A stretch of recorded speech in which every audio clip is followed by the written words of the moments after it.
Baik, selamat sore semua.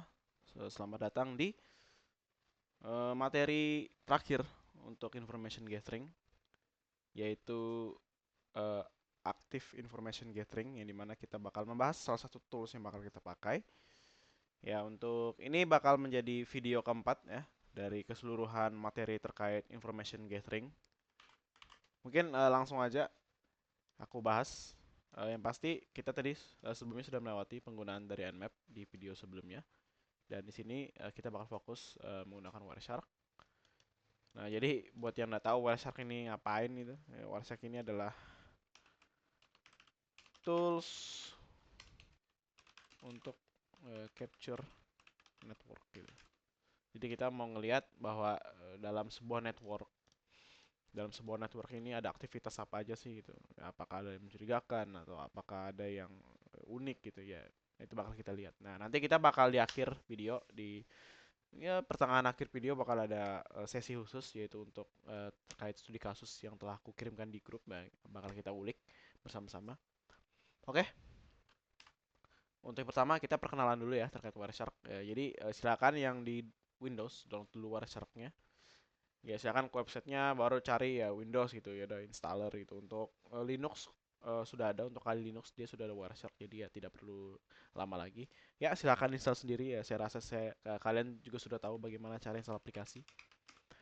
Nah, kalau sudah, tinggal kita cari Wireshark Run Command ya. Jangan yang ini ya. Ini installernya ini.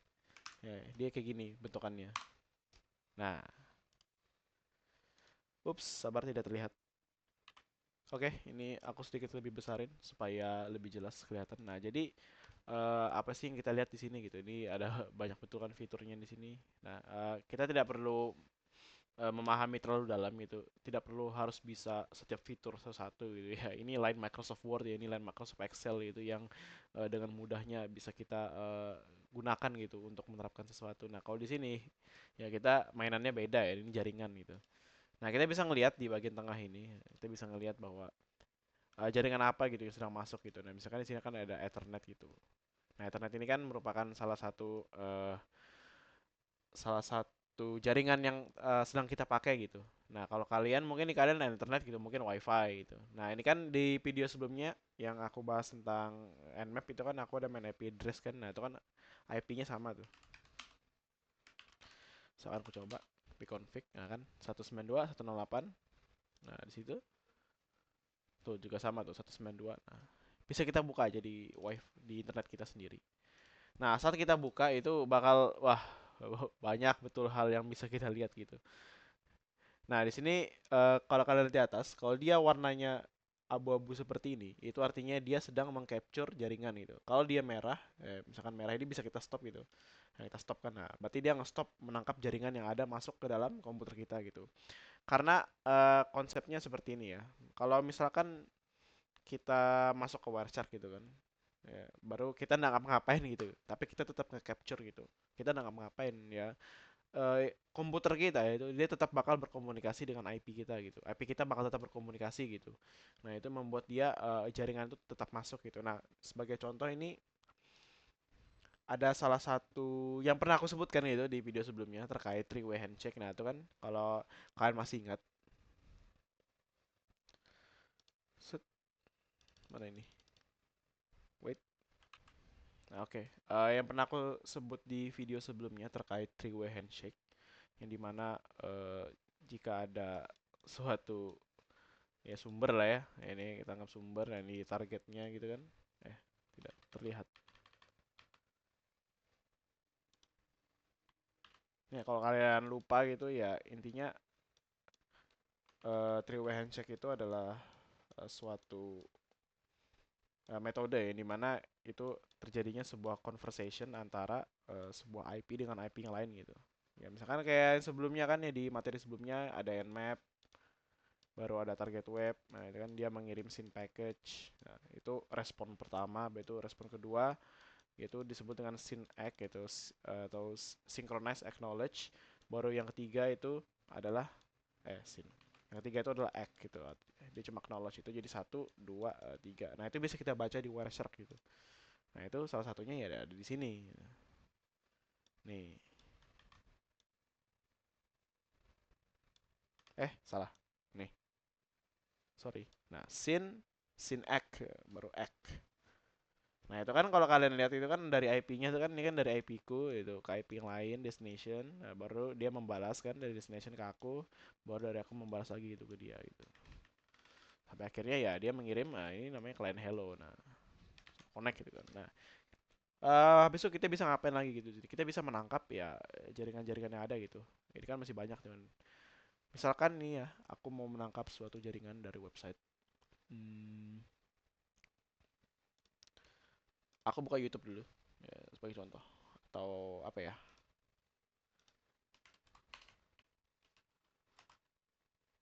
Kita coba ini ya. Apakah mau?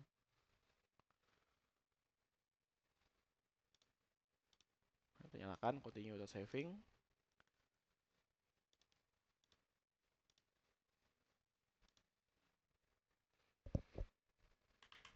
Nah, karena requestnya sangat lama ya masuk ke Ciplo ini, jadi mungkin aku stop dulu. Tapi aku bakal coba mencari. Nah, kita bisa menggunakan syntax frame gitu dengan habis itu contains dalam string. Kita tes apakah masuk itu jaringan kita mencoba mengakses Unmul. Ya, nanti tidak ada gitu ya, karena memang sangat nge-lag ya. Nah, sekarang kita coba yang lain ya. Matikan, kita capture lagi. Continue to saving. Misalkan YouTube. Nah, kan kita masuk nih ke laman webnya nih. Nah, sekarang kita balik. Nah, kita balik, kita stop. Nah, kita cari frame contains YouTube.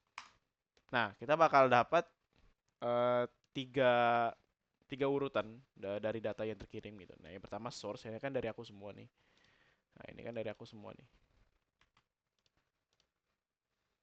Ini dari aku semua. Nah, ini destinasi ke YouTube-nya gitu. Nah, ini protokol yang mereka gunakan. Nah, ini kan bisa kita lihat di dalamnya. Tuh. Sebenarnya dia tuh ngebacanya gimana sih itu? Apa sih dia baca dari mana sih? Ya dia tuh ngelihat pas kita lihat ya. Karena ini kan TLS ya atau bisa dibilang Transport Layer Security. Nah, pas kita lihat dalamnya itu, nah dia membaca bagian ininya nih, youtube.com gitu. Dia nge-contain mana sih yang akses ke YouTube gitu. Ya ada di sini. Nah, extension server name ya YouTube udah ketahuan itu kan. Nah, ini banyak-banyak informasi bisa kalian lihat ya. Ini mirip seperti informasi-informasi di Nmap gitu. Tapi lebih banyak aja, cuman nggak bakal terlalu bakal bahas ya itu silakan kalau kalian mau baca-baca aja lihat. Takutnya kelamaan nanti kan kayak video sebelumnya. Nah, itu cukup untuk pencarian berdasarkan web itu. Kita juga bisa nge-contain yang lain. Misalkan kita mau ngeliat protokol tertentu, misalkan ada TCP. Nah, ini lihat protokolnya TCP semua, baru ada UDP. Nah, cuma kan masih berpikir kayak, kenapa PNS? Nah kan pasti berpikir kan kayak apa sih kami lihat nih kenapa nih harus kita apa sebenarnya kulihat ini. Nah ini kan salah satu DNS ini aku menggunakan Cloudflare di Chromeku jadi dia aktif. Jadi terlihat di sini kalau dia aktif ada responsnya. Nah kita kalau mau ngeliat IP address juga bisa dengan IP.address. Misalkan IP ku tadi 192.168.0,154. Nah, ini semua yang berasal ada hubungannya dengan IP ku itu. Cuma tidak perlu kita ngapain kita ngefilter IP kita sendiri kan, karena kita kan nge-capture kan berdasarkan IP kita sendiri gitu. Nah, misalkan aku mau nge-capture network ID ku apakah bisa gitu kita cek. Ya, tidak bisa gitu. Kita misalkan mau cari port line, apakah ada port line yang aktif? Nah, ada nih destination 255 nih UDP.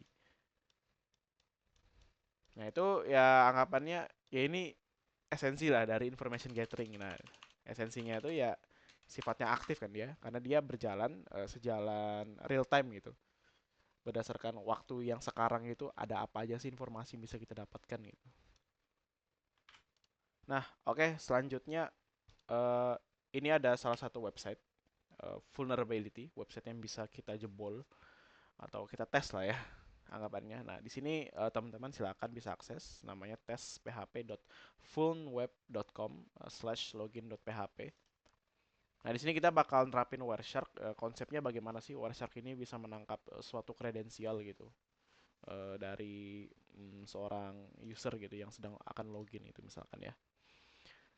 Sekarang kita masuk ke Wireshark-nya. Oke, kita capture. Nyala. Aku bakal refresh aja. Nah, anggaplah ini website tercinta kita ya. Anggaplah ini Ciplo ya. Kita mau login nih kan, sebagai contoh dia. Misalkan di sini aku mau usernameku adalah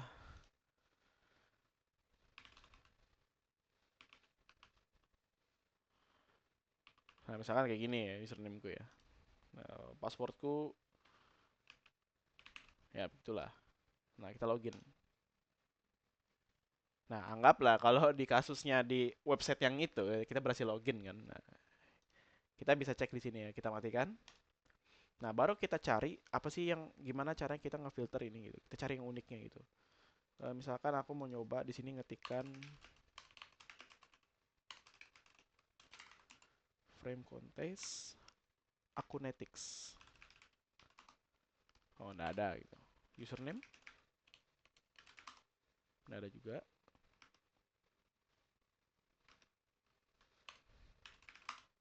Nah, kita dapat suatu informasi gitu.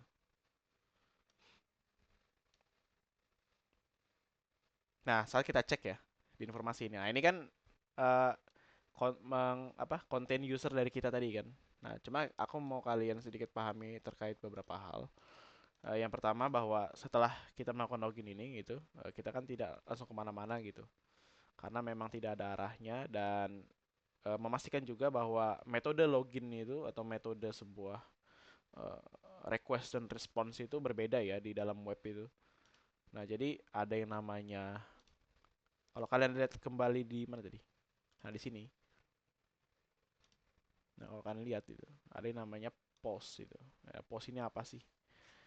Padahal ini kan direktorinya jelas tuh user.info.php gitu. Tapi kenapa di webnya ini ya nggak ada kan? Dia cuma login.php gitu. Nah, itu bisa kita pahami dengan anggapannya ini kan bakal belajar sih ini nanti di praktikum web itu. Yang kalau sudah masuk ke dalam penjelasan PHP ya.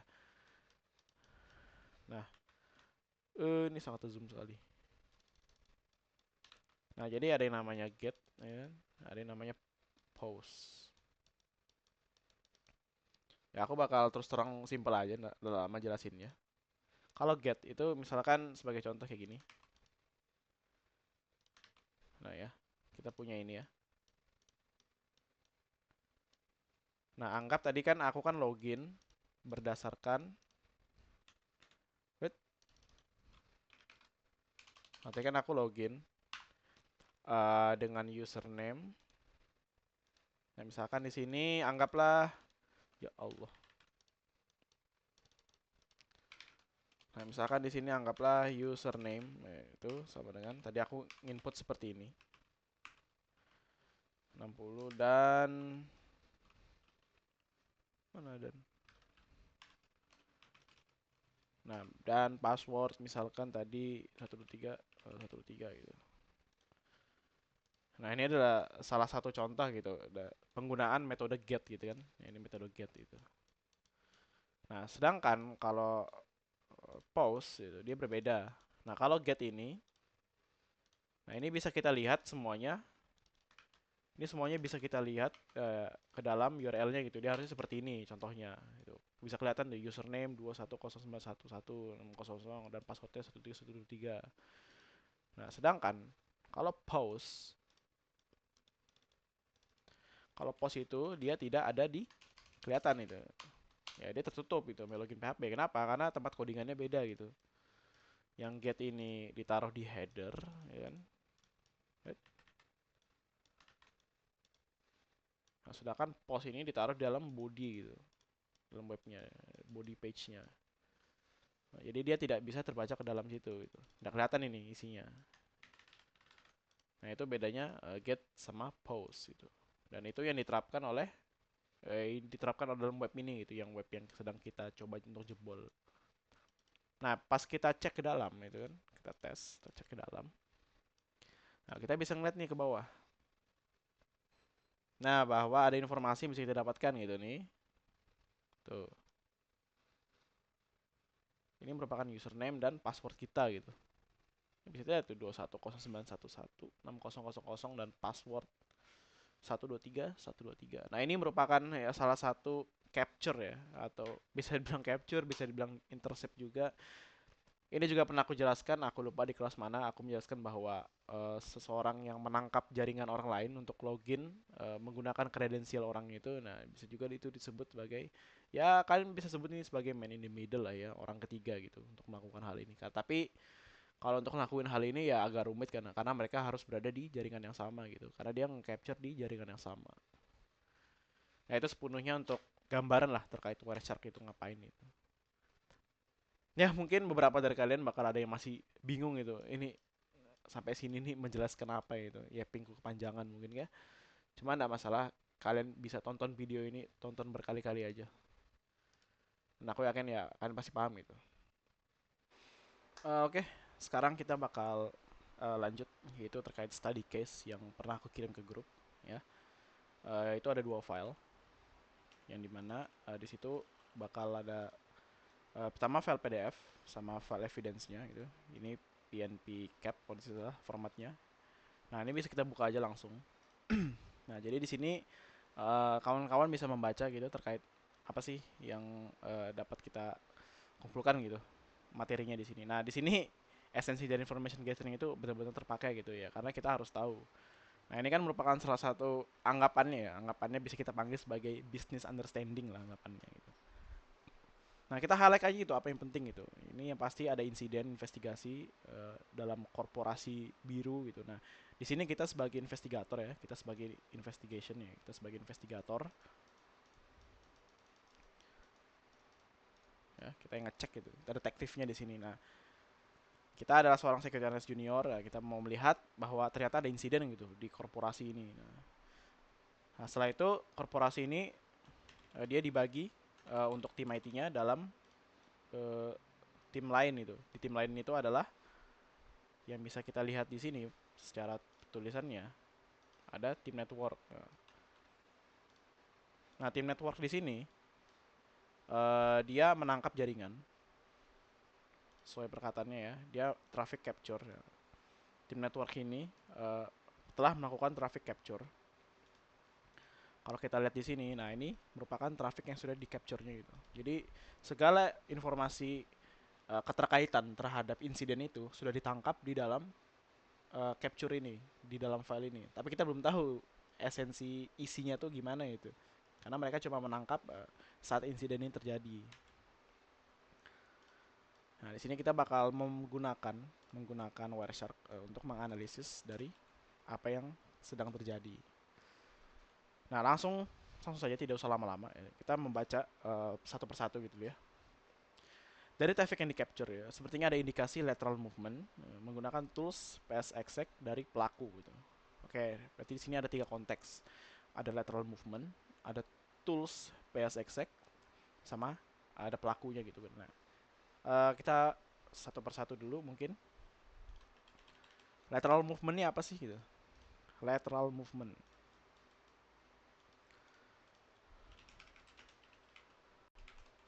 Lateral movement. Nah, lateral movement ini adalah suatu pergerakan ya. Pergerakan dari seorang pelaku. Sebagai contoh nih ya. Ini ada pelaku. Ya. Nah, habis itu ini tadi Blue Corporation-nya. Nah, ini aku gambarkan di sini adalah Blue Corporation. Nah, di sini dalam Blue Corporation ini ada dua orang gitu. Ada dua orang. Oke, ada dua orang ya. Nah, jadi orang ini melakukan lateral movement itu. Dia berusaha untuk mengambil identitas itu atau role dari kedua orang ini dalam perusahaan ini. Nah, itu bisa menggunakan apa itu? Banyak toolsnya gitu. Misalkan dalam konteks studi case ini, dia menggunakan yang namanya tadi adalah PS exec. Nah, ini adalah suatu desktop remote. Oh, salah, terbalik. Remote desktop control itu. Nah, dia mengambil kontrol dari desktop kedua orang ini yang ada di Blue Corporation gitu. Ini namanya lateral movement. Untuk apa gitu? Untuk melakukan apa dia? Ya bisa jadi seperti konsep fundamental yang sudah kita pelajari gitu. Ya mengambil mengambil apa ya? Wait, mengambil confidentiality. Confidentiality dari siapa? Ya, dari perusahaan ini. Nah, itu bisa jadi gitu. Dia mengambil barang penting gitu, informasi penting, ya. Informasi penting ya, atau krusial yang dimana berhubungan ke perusahaan ini gitu. Namanya lateral movement itu. Nah, selanjutnya tadi ada PSExec, yaitu adalah suatu program untuk melakukan remote desktop control lah, dan ini adalah pelakunya ini. Ini pelakunya. Bisa jadi dia orang karyawan dan perusahaan, ya, siapa tahu benci sama perusahaannya kan, dia melakukan suatu hal yang jahat, bisa jadi musuh perusahaannya, intinya siapapun itu, intinya yang stickman merah ini adalah orang jahat ya, pelakunya. Nah, sekarang kita lanjut ya. Kita lanjut langsung saja buka ke Wireshark. Ingat yang ini, Wireshark. Kita open evidence 1 pcap, open. Oke. Nah, apa yang kita lihat di sini ini adalah ya kumpulan informasi-informasi dari traffic jaringan yang sudah ditangkap oleh tim network tadi gitu. Ya kalau kita scroll ya banyak kan, wah betul nih. Apa yang bisa kita simpulkan bang? Ya kita tidak bakal menyimpulkan seperti penjelasanku di sebelumnya gitu, kayak oh ini ada scene nih, ada request, ada response. Enggak. Kita bakal melihat conversation yang dilakukan oleh jaringan ini gitu. Yang pertama, kalian tuh harus bisa melihat bahwa dalam source ini, ya, source IP, sumber IP-nya ini, kita lihat mayoritas itu berasal dari mana aja sih? Nah, kita bisa simpulkan bahwa mayoritas IP-nya itu 10,0,0 dan host ID-nya kan itu ada host ID-nya 131, ada 254. Nah, berarti kan network ID-nya kan ini. Nah, ini yang menjadi target kita gitu. Ini kan host network ID-nya seperti ini. Nah, sekarang kita ke statistik. Ya, statistik di atas ini.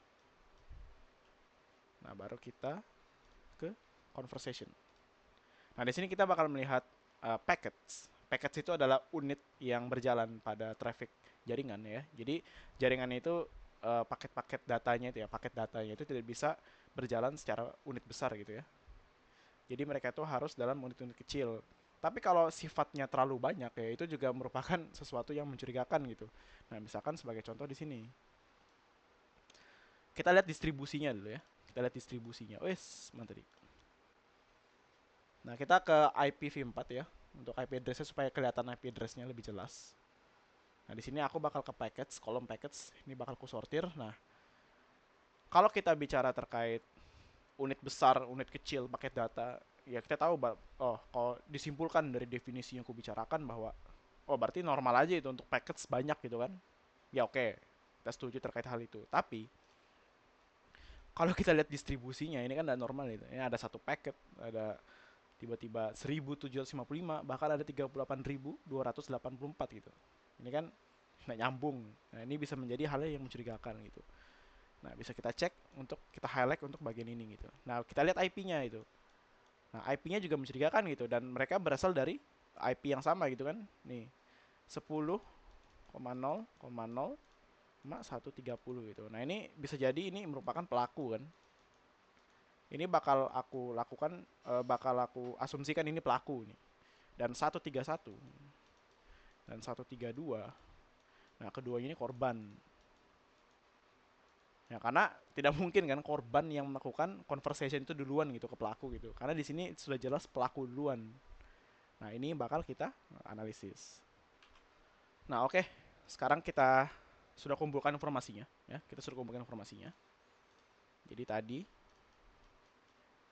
asumsinya adalah 10,0,0130. Nah, ini kemungkinan pelaku ya. Nah, sedangkan 131 ya, itu adalah korban ya. Sekarang kita bakal ngefilter IP ini gitu. Kita bakal ngefilter IP ini. Oke, kita close. Kita ke sini. IP dot address sama dengan 10,0, 10, 130.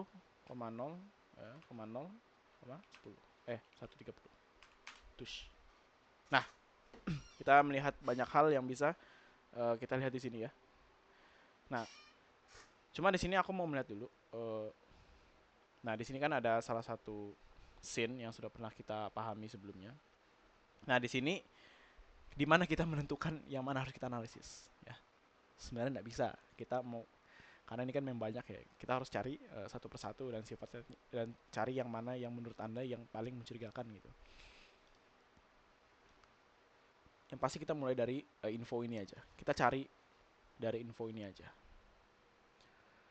Kalau dari aku ya, mungkin aku melihat salah satunya ada di sini parameter yang panjang gitu. Aku sebenarnya nggak tahu ini apa parameter apa ini. Ya.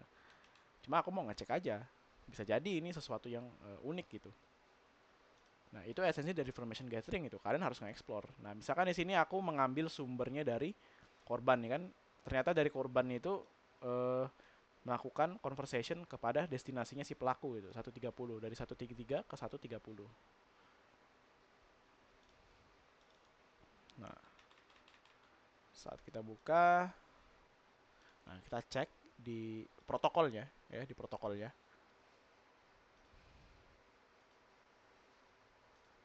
Nah, sebenarnya simpel aja, kalian tinggal buka-buka apa yang bisa kita lihat di sini.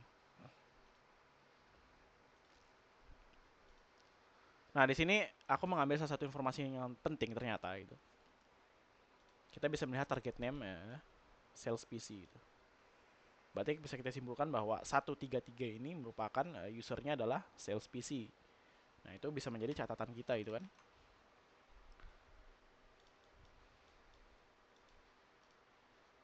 Ini salah, line 132. 133 ini.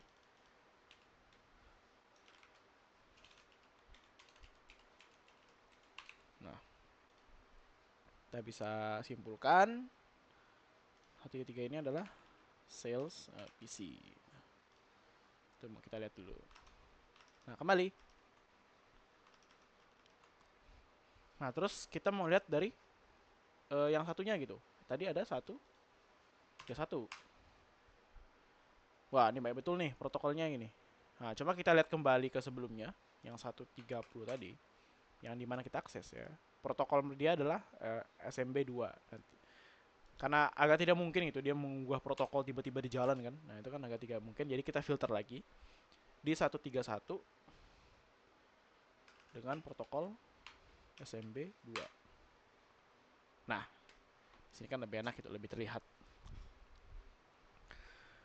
Dan di sini ada sumber yang bukan sumber ya. Ini di sini ada analisis yang sudah bisa sebenarnya simpulkan gitu. Seperti ini. Contohnya ya. Dari 130 dari pelaku ke 131 gitu ya. Ada auth user namanya John Doe. Nah, aku mungkin simpulkan ini pelakunya itu. Langsung aja ini pelakunya. Karena dia dari sumber gitu. Nah, sedangkan dari 130 ke 131 ada juga yang namanya AI user gitu. Bisa jadi ini pelakunya juga gitu. Dia mengubah nama mungkin ya kan? Ya itu bisa jadi. Nah, sedangkan kembali ke tadi di pertanyaan.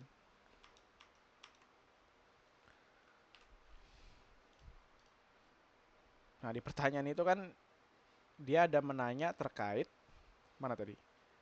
Executable ini. Tools PS exec ya. Yang dimana itu merupakan executable service yang digunakan oleh pelaku ya kan. Yang dimana dia bisa berpindah-pindah ke role lainnya seperti yang sudah aku gambarkan di sini. Nih, aku jelaskan tadi. Nah, kita kembali ke sini. Hapus gitu. Nah, ini kita bisa aja mengakses setiap dari ini ya. Misalkan aku buka si John Doe ini ya. Nah, di sini kita lihat lagi informasi apa yang bisa kita ambil. Nah, ini ada John Doe, usernya John Doe, hostname-nya HRPC gitu. Berarti hostname PC yang dipakai adalah HRPC. Nah, ini sumbernya dia gitu. Kalau misalkan yang lainnya juga memiliki HRPC, berarti berarti ya bisa kemungkinan bahwa user yang didatangi oleh si John Doe ini yaitu dari HRPC, dan John Doe ini yang melakukan lateral movement. Nah, kita ambil contoh lagi ya. 131, kita lihat yang mana ya. Ini 131 ini aku lihat lagi. Nah, nih. Terus kita lihat ada apa saja. Nah, kita bisa mendapatkan satu lagi, namanya adalah marketing PC. Nah, ini merupakan salah satu informasi yang bisa kita simpan bahwa untuk user yang kedua itu, nggak tahu ya user kedua atau user pertama itu, kita nggak tahu yang mana urutannya.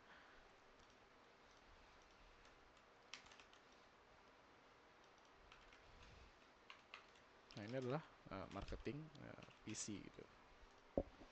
Ini adalah marketing PC. Nah, kembali lagi ke sini. Nah, tadi kan kita sudah ada melihat gitu bahwa dari respons yang didapatkan ya dari korban itu, yaitu semua merupakan session setup response kan. Nah, maaf. Ya, maaf, tadi saya keselak. Oke, lanjut. Jadi aku mengambil salah satu ini dari source 131 ya ke pelaku. Bahwa di sini mungkin menarik itu di mataku karena ada tulisan error status logon failure, berarti ada login yang failure. Nah, itu aku cek. Nah, saat aku cek bahwa di sini jelas sekali gitu. Nah, tadi kan kita ketahui bahwa 131 ya. 131 itu marketing PC kan? Marketing PC. Nah, saat kita kembali ke Wireshark tadi, kita malah melihat bahwa 131 itu pas kita buka, nah ini kenapa ada session ID-nya John Doe ini dengan host HRPC gitu. Padahal seharusnya ini kan marketing PC gitu. Sedangkan John Doe itu harusnya di 130 gitu kan. Nah, ini kan keterbalikan gitu. Berarti ada sebuah request dan response yang terjadi, nah, dan memang ada gitu. Nah, ini request response gitu. Jadi dia ini melakukan lateral movement terhadap marketing PC ini ya. Itu yang terjadi. Nah, terus untuk lateral movementnya itu terbaca di mana gitu. Yang pertama, sebenarnya tadi sudah jelas ya, sudah jelas. Cuma kita tidak membaca toolsnya kan. Toolsnya bisa kita baca di sini. Sebenarnya sudah ada di layar ini kalau kalian lihat. Yang mana? Yang ini. Dari 130 ke 131. Membuat create request file ps access vcx.exe, baru itu direspons dari 131 ya ke 130 untuk membuat response file. Nah, tentunya kalau sudah terjalan seperti itu berarti ada hubungannya kan sudah antara dua PC ini kan ya. Ini dari 130 nih kan. 130 131 kan. Mirip seperti konteks yang pernah aku bahas sebelumnya gitu kan. Trio handshake. Nah, sudah connect, langsung aja kita sebut sebagai request dan response. Nah, di sini udah terjalanlah write requestnya gitu.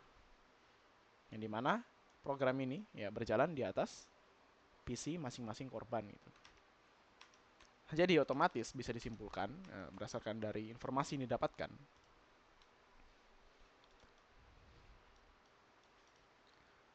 bahwasannya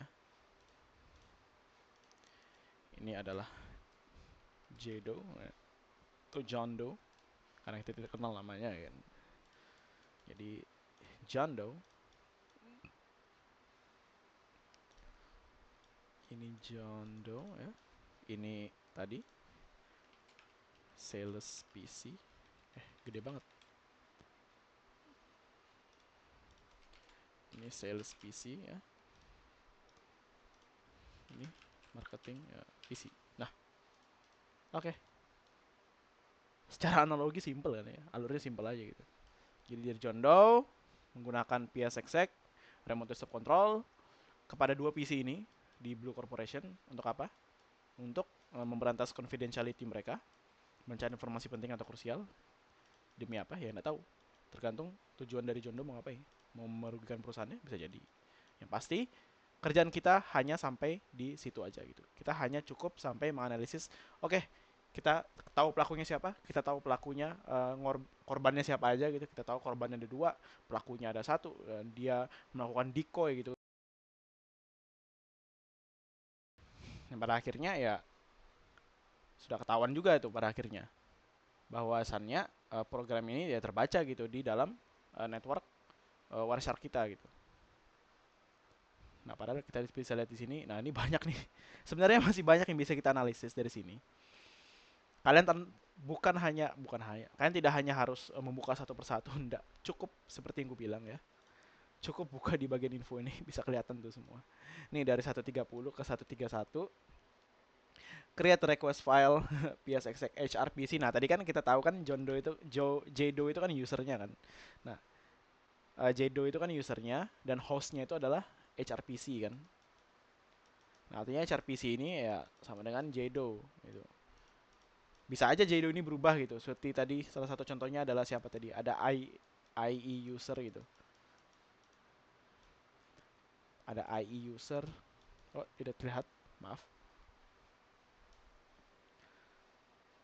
Tadi kita ada ya HRPC ya. HRPC sama dengan John Doe. Nah, user ini bisa aja berubah itu dengan nama lain ya. Terserah kalian mikir apa. Cuma yang pasti hostnya tetap HRPC gitu. Jadi dia tetap ketahuan gitu. Nah, di sini sudah jelas ini ada key-nya, ada response filenya juga. Nah, udah. Yang pasti sudah tahuan bahwa dua dua korban ini ya dikontrol oleh HRPC gitu kan. Nah, HRPC ini siapa ya? Si John Doe itu. Itu keseluruhan dari kesimpulannya itu. Sebenarnya kalau mau analisis lebih dalam itu bisa, tapi kesimpulan tetap sama aja. Cuma kita bisa melihat hal-hal informasi lebih dalam gitu, bagaimana alurnya gitu. Tapi bahkan dari baca infonya ya semuanya sudah jelas terlihat gitu bahwa memang kedua user itu, kedua korban ini itu memang dikontrol gitu. Dicoba kontrol oleh si John Doe. Dan oke, itu keseluruhan terkait study case kita. Bisa dibilang rumit, ya rumit. Aku jujur memang rumit, itu memang rumit. Awal-awal aku belajar itu juga rumit. Cuma semenjak aku mulai explore aja. Jadi trikku kemarin adalah saat tugas ini diadakan gitu, trikku adalah ya aku cuma cukup membaca dari info ini aja dan melihat dari source dan destinationnya, dari mana kemana, arahnya kemana kemana dan kemana kemana, siapa yang membaca ini, siapa yang duluan gitu. Karena kan kita tadi sudah melihat di statistik di conversation kan bahwasannya si John Doe ini kan atau si yang IP 130 ini kan melakukan conversation duluan itu ke 131 dengan mengirim package. Nah, itu kan merupakan hal yang patut dianalisis itu. Uh, Dapat kita asumsikan bahwa 130 ini orang jahat gitu. Jadi di situ aku cuma melihat gitu. Aku sudah memastikan bahwa oke, 130 ini pelakunya, 131 ini korbannya. Dan seterusnya begitu kulihat itu. Kulihat terus. Nah, di sini ada write request, ada write response. Ya, pada akhirnya si 130 ini bisa mengontrol si 131 ini. Demi apa ya? Mungkin informasi demi apa itu ada di sini. Cuma aku nggak mau explore lebih dalam karena ya kelamaan ini dan aku juga malas. Yang pasti tujuannya untuk segala hal itu ya, yaitu untuk meretas confidentiality dari suatu perusahaan. Oke, itu aja untuk materi keseluruhan dari apa yang sudah aku yapping dengan 3 video sebelumnya. Nah, aku harap teman-teman bisa paham terkait segala penjelasan yang aku berikan. Kalau ada yang mau ditanyakan, silahkan PC aku, ya, silahkan PC praktisi kalian, silahkan berkomentar jika mau. Untuk kedepannya, aku kemungkinan bakal ada bikin konten video lagi, karena di KI sendiri kedepannya bakal ada belajar materi DVWA dan itu lumayan panjang juga, bahkan lebih panjang daripada ini. Ya takutnya dengan keterbatasan waktu kita yang sedang terjadi gitu kan, ya takutnya bakal membebani kalian gitu, ya takutnya membebani aku juga gitu kan, ya, takutnya nanti kalian ada tidak paham atau apa. Jadi bakal aku usahakan untuk bikin materi itu ya sesingkat mungkin dan uh, semudah untuk dipahami mungkin gitu. Oke, cukup untuk materi terkait information gathering dari 4 video yang ada keseluruhan. Mungkin untuk materi selanjutnya bakal aku rencanain, ya masih belum ada, mungkin tidak dalam waktu dekat ini. Kita fokus dari apa yang ada aja dulu. Terima kasih kepada teman-teman yang sudah merelakan dirinya untuk menonton video ini. Ya panjang semua ini video, tapi ya silakan tonton di waktu-waktu penting kalian ya. Mungkin waktu sambil menunggu buka puasa gitu, atau setelah buka puasa, ya silakan, ya terserah kalian mau nonton ini kapan. Aku ya berharap aja kalian bisa menonton ini dan paham itu ya pada akhirnya, bahwa ya ini informasi yang tidak kita terapkan dalam, anggapannya ini materi tidak kita terapkan dalam dunia nyata gitu, tapi siapa tahu kan bisa terjadi, dan siapa tahu ada teman yang tertarik di bidang ini kan, ya itu kan tidak masalah juga gitu. Oke, terima kasih sekali lagi saya ucapkan. Selamat malam teman semua.